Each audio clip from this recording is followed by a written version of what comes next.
I'm Alexis.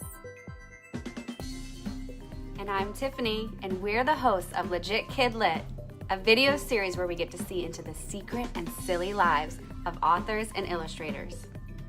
We love to celebrate and promote books, but most of all, we want to say hey to all you readers out there trying to find that right book for you. We hope that you can find some new reads after today. Welcome to Legit KidLit. Today's guest is author of 11 novels, Barbara D. Barbara is a legend and known for her ability to write in a voice that speaks to middle grade readers. Her books don't shy from tough topics, but they give our young readers a safe space to experience the tougher parts of life. And she even sprinkles in some humor and makes it enjoyable to experience a tougher topic, to learn from it, and to also be entertained. Hi, everybody. Thanks for that lovely introduction, Alexis. I'm really happy to be here. How about you tell us a little bit about what kind of middle schooler you were when you were growing up? I was the kind of middle schooler who took school really seriously, maybe a little bit too seriously. I always had a group of friends who I hung out with, and we rode our bikes a lot. And I remember having a crush on one teacher, and we actually figured out where he lived. And we rode there on our bikes, and that wasn't cool at all.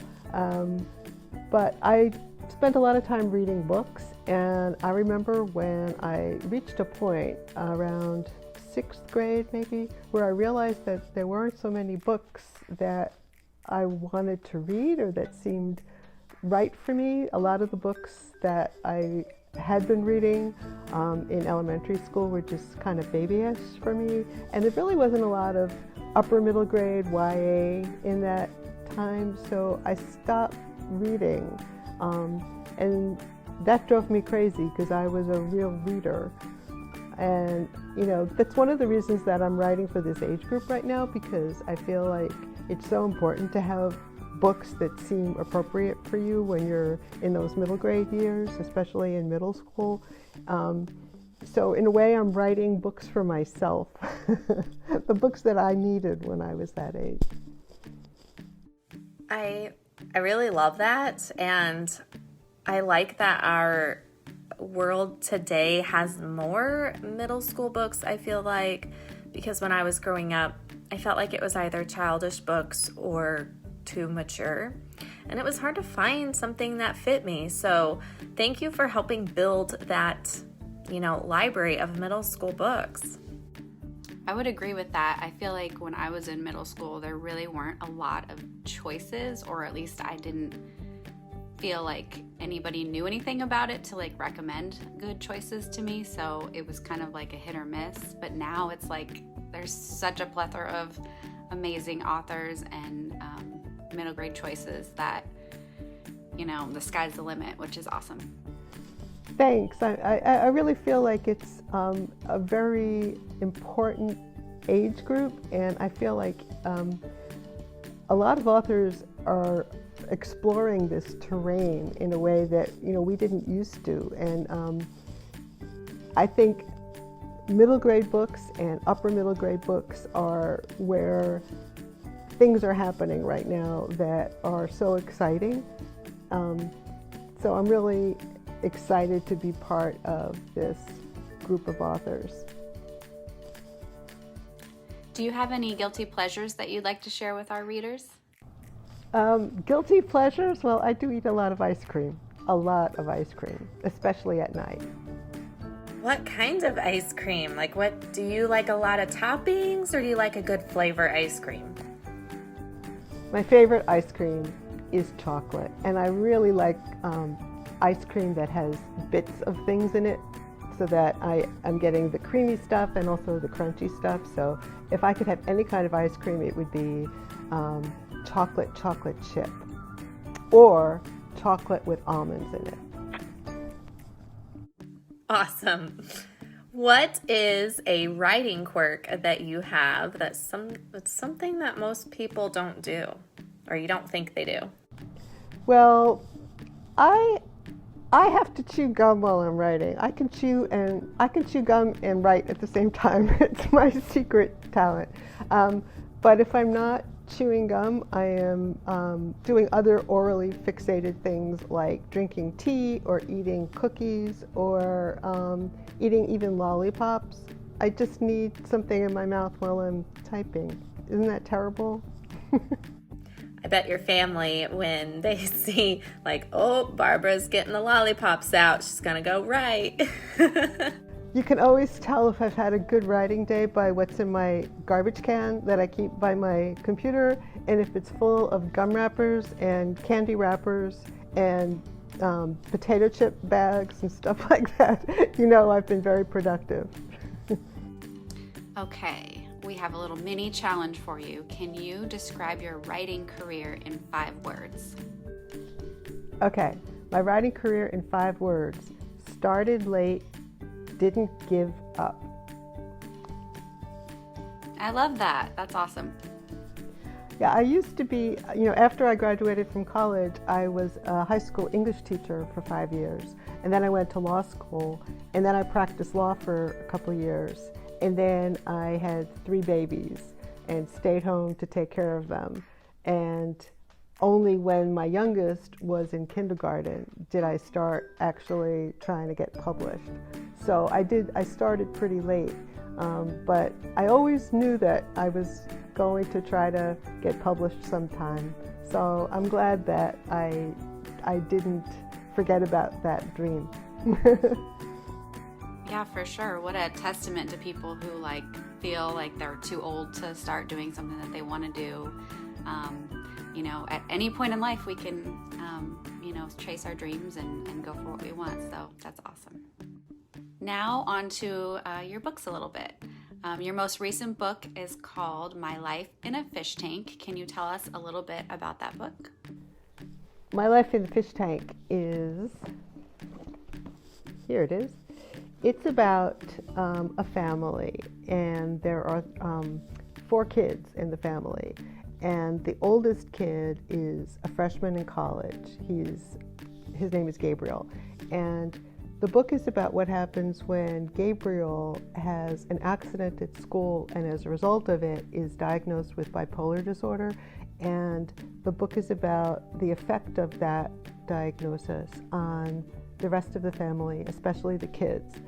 The main character is named Zinnia, and she's 12 years old, and she's kind of freaking out because her parents tell her to keep Gabriel's diagnosis and whereabouts private, and Zinni interprets that as secret, and so she feels like she has a secret that she can't share with her friends or with her classmates or even with her teachers at school.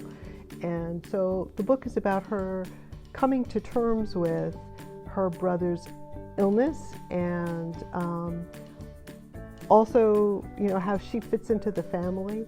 And one of the ways that she does that is with her science teacher who is conducting experiments on crayfish in the science class. And somehow working with her science teacher on these crayfish experiments sort of gives her some sort of understanding about her brother and about survival and adaptability. So there's a lot going on in this book. It has some STEM aspects to it, but basically it's a story about family. The cover of that book is absolutely amazing. I love all of the little pieces from the book sprinkled all over the cover, and it's fun while you're reading to kind of see why there's a crayfish on the cover or something like that. So how much input did you have in the decision of your cover? And kind of tell us about that process. The cover of My Life in the Fish Tank is one of my favorite covers. I think it's just gorgeous. And it was done by an artist named Jenna Stempel-Lobel. And really, it was shown to me, and it was basically all there. I didn't have anything to suggest about it. My publisher gives me a lot of input with the covers, which I'm really just so grateful for. But the cover for this book was just there, and I didn't really have any suggestions for it. What was your initial thought when you saw the cover for the first time? I loved it. You know, it's so strange sometimes when you see the cover art for your book, because it's somebody else's take on your work. And sometimes you look at it and think, oh, is that really what sprung to mind when somebody read my book? It seems so different from what you had imagined. But when I saw the cover of My Life in the Fish Tank, I just felt like it captured the book so beautifully. And I have to say that I also felt the same way for Maybe He Just Likes You, which has a really strong cover that's very emotional, and I think it captured the book so well too. And I'm really excited that the artist, Erica Baharillo, who did the cover for Maybe, is doing the cover art for my next book, Violets Are Blue, which will be out in September. So it's great when you get to work with the same artist for more than one book. So you're working on a new book. Is there anything you can tell us about it? My next book, Violets Are Blue, which will be out in September, is about a girl who is obsessed with special effects makeup. And she watches YouTube videos, how-to videos, how to do these special effects, so that she's creating aliens and superheroes and monsters, and also things like person with allergies.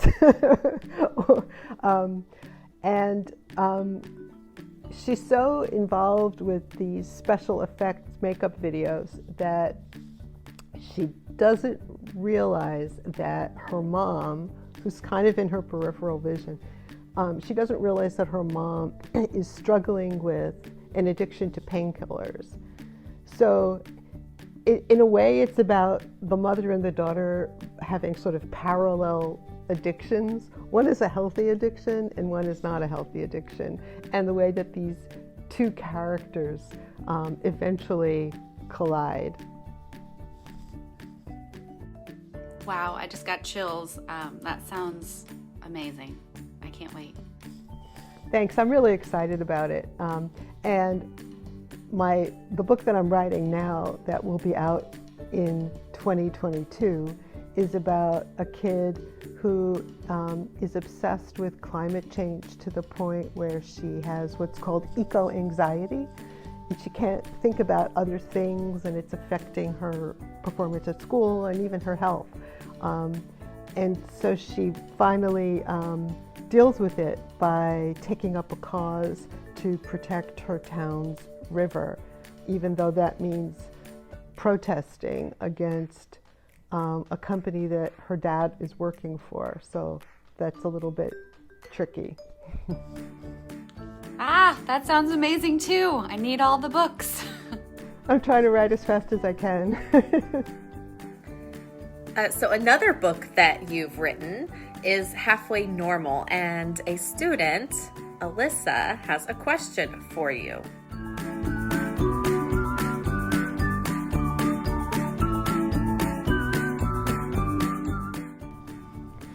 Well, for Halfway Normal, that came from personal experience. My oldest son, a few years ago, had cancer, and he was in treatment at Memorial Sloan Kettering Cancer Center in New York City for a year. And one day I was talking to one of the doctors there, and she said, she asked me what I was working on next. And I told her I didn't have an idea, because for that whole year I didn't do any writing. And she said, what would be really great if you wrote a book about a kid who had cancer and then resumed her regular life. Because for most kids who have cancer, it's an experience they go through, and then they return to school. They re-enter. That's the term that they use, re-entry. So at first I thought, I don't want to write about that. That's too close to home But then I thought, really, it's a story about survival. It's a story about resilience. And even though it's about cancer, it really applies to so many kids going through so many different kinds of experiences. And it's important to show kids that you can go through something hard, and then you can be resilient. So that's why I wrote it. It's not about my son. In a way, My Life in the Fish Tank is much more personal. It's really more about our family's experience with cancer, because when you have a serious illness in one kid in the family, it affects all the kids in the family as well as the parents. And so My Life in the Fish Tank is really much more about our family's experience with my son's cancer than Halfway Normal is. Halfway Normal is about a different kid, a different age, a different kind of cancer even. It's not really about my son, but it's based on the experience of meeting so many kids that year who were battling something really difficult. And I have to say that as a result of that year and talking to so many kids and their families, it made me realize that kids go through stuff. They go through some hard stuff sometimes. And it changed the way that I approached the topics that I wrote about, because I felt like I wanted to write about real things, tough things that maybe we haven't been writing about and reading about for this age group before. Because in fact, kids go through stuff. Wow, that's incredible. And thank you for being brave and, going through, everything that you do to make sure that these amazing books are out there for all the readers, because, we all need it. I think it's really important to acknowledge that kids in this age group are very aware of stuff that's happening in the world. Some of it is difficult stuff, and if we don't address these topics, if we don't talk to kids in a way that helps them navigate some of these issues, it turns them off reading, and it turns them also off having conversations with adults about important things that they should be connecting with adults about. Are you offering any virtual visits for educators or librarians? Yeah, I'm happy that I'm able to do a lot of Zooms with schools and libraries all over the country. It's one of the positive things, I suppose you could say, about COVID. It's brought a lot more authors into classrooms because we can do it over Zoom. So I'm happy to do that, yeah. And what's the best way that they can get in touch with you? I guess the best way to get in touch with me is by sending me an email, barbara@barbradbooks.com.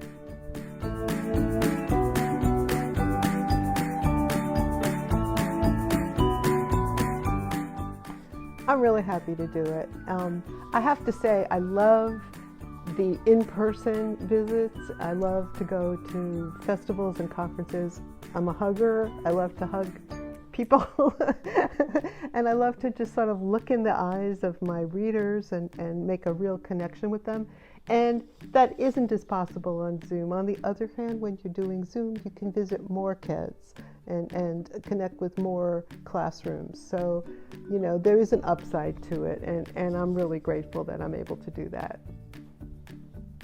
We are nearing the end of our episode, but can you share what books you are reading right now? Well, I just read a book that I am going to be blurbing. It is called Margie Kelly Breaks the Dress Code, about a kid who is an activist on the subject of the dress code. So I just read that. I'm also reading a book about the Beatles called 1, 2, 3, 4. I thought I had it here somewhere. And I'm just about to start the new Elena Ferrante book. So I got that for Christmas. I'm excited about that. Barbara, we have so enjoyed our time with you. Thank you for hanging out with us today. We appreciate you and all that you do for readers and for the book world. Thanks. It's been a lot of fun. Thank you, Barbara. Thank you for just chatting with us today and sharing all of the stuff about you and your books. We really appreciate it, and our readers and viewers do too. To all our wonderful readers, we hope you enjoyed our show and are inspired now to pick up some new and exciting books.